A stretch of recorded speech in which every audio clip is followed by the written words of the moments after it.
The fable of the blind man and the elephant is a picture of relativism and tolerance.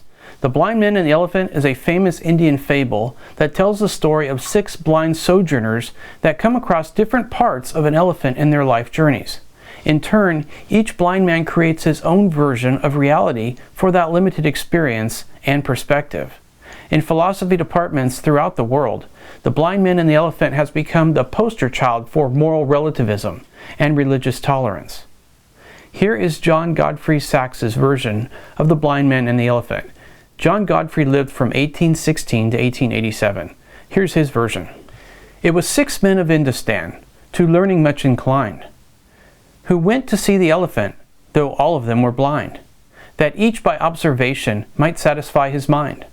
The first approached the elephant, and happening to fall against his broad and sturdy side, at once began to bawl, God bless me, but the elephant is very like a wall.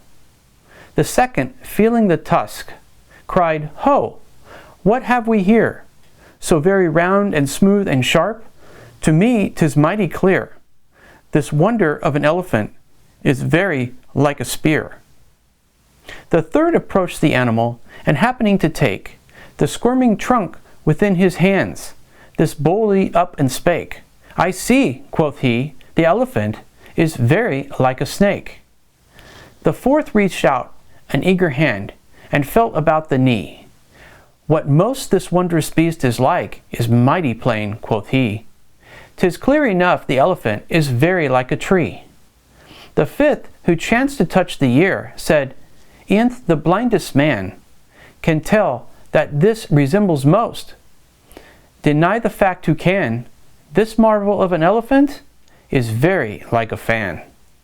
The sixth no sooner had begun about the beast to grope, than, seizing on the swinging tail that fell within his scope, I see, quoth he, the elephant is very like a rope.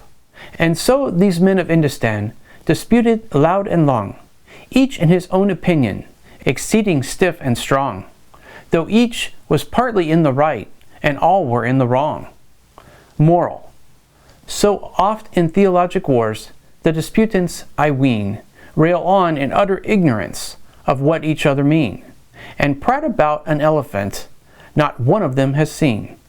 The blind man and the elephant is an ancient parable used today as a warning to people that promote absolute truth or exclusive religious claims. The simple reason is that our sensory perceptions and life experiences can lead to limited access and overreaching misinterpretations.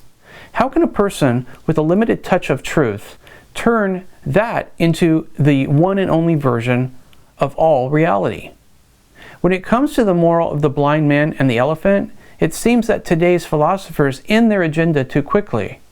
Doesn't the picture of the blind man and the elephant also point to something bigger? The elephant.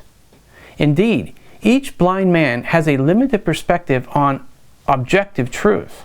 But that doesn't mean objective truth isn't out there. In fact, truth isn't relative at all. It's there to discover in its totality. In theology, just because we have limited access to truth, that doesn't mean any and all versions of truth are equally valid. Actually, if we know the whole elephant is out there, shouldn't this drive us to open our eyes wider and seek every opportunity to experience more of him?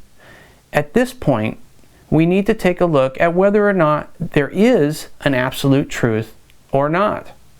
Watch the next video on Does God Exist to find out more on this topic.